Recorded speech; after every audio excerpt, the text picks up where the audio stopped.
비극적인 서사의 마지막 장, 부모가 떠난 뒤 홀로 남겨진 아들의 처절한 생존과 그 끝에 마주한 차가운 진실을 다룬 사탄 유령의 집, 깨어난 괴물을 이어갑니다. 제목 유령의 집, 깨어난 괴물. 부모가 떠난 지 일주일. 집안은 악취와 냉기로 가득하다.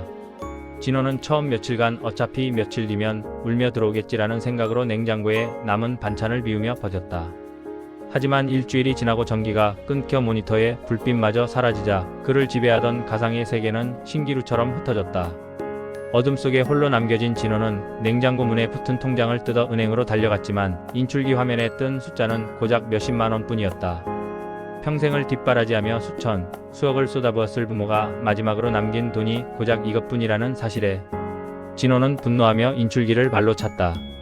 하지만 돌아오는 건 차가운 기계의 침묵과 발등을 타고 올라오는 통증뿐이었다. 한 달 뒤 집주인의 강제 퇴거 명령으로 진호는 길바닥에 나앉았다. 고시원 방 하나를 겨우 구한 그는 편의점 삼각김밥으로 끼니를 때우며 부모의 연락을 기다렸다. 하지만 그토록 자신을 끔찍이 아끼던 엄마의 휴대전화는 없는 번호가 되었고 무뚝뚝하게나마 곁을 지키던 아버지의 흔적은 그 어디에도 없었다. 돈이 떨어지자 배고픔은 자존심보다 먼저 찾아왔다. 평생 땀 흘려 일하는 사람들을 무시해왔던 진호는 당장 입에 풀칠하기 위해 일려 사무소 골목에 줄을 서야 했다. 그곳에서 마주한 세상은 부모의 품처럼 따뜻하지 않았다.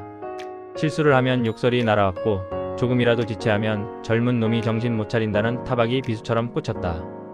겨울비가 추적추적 내리는 밤, 진호는 공사 현장에서 받은 일당을 쥐고 예전에 살던 빌라 앞을 서성였다.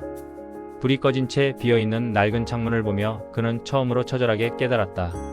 자신이 비웃었던 부모의 그 보잘것없어 보이던 삶이 실은 자신이라는 괴물을 먹여 살리기 위해 매일 지옥을 견뎌낸 숭고한 사투였다는 것을. 하지만 깨달음은 너무 늦게 도착했다. 그는 편의점 소주 한 병을 마시며 엄마의 예전 번호로 문자를 보냈다. 엄마, 잘못했어. 나 배고파.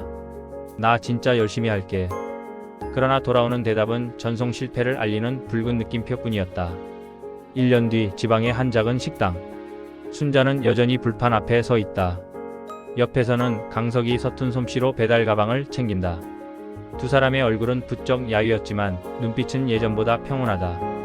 가끔 진호가 생각날 때마다 순자는 가슴을 쥐어짜며 눈물을 참지만 강석은 단호하게 말한다. 찾지 마라. 우리가 나타나는 순간 걔는 다시 주저앉을 거다. 그들에게 아들은 영원히 아픈 손가락이지만 동시에 결코 다시 만져서는 안 될 흉터가 되었다. 부모는 자식을 버린 죄책감을 평생 짊어지기로 했고 자식은 부모의 빈자리라는 거대한 절벽 위에서 비로소 인간이 되는 법을 배워가고 있었다. 진호는 이제 더 이상 게임 속 영웅을 꿈꾸지 않는다. 대신 매일 새벽 부모가 그랬던 것처럼 낡은 운동화 끈을 동여매며 어두운 거리로 나선다. 차가운 공기를 들이마시며 그는 오늘도 살아내려 발버둥 친다. 부모가 남긴 마지막 유산은 돈도 집도 아닌 살아남아야 한다는 지독하고도 처절한 의지였다. 그렇게 부모와 자식은 서로를 잃음으로써 각자의 생을 겨우 되찾았지만 그 상처의 흔적은 그들이 죽는 날까지 지워지지 않을 낙인처럼 남았다.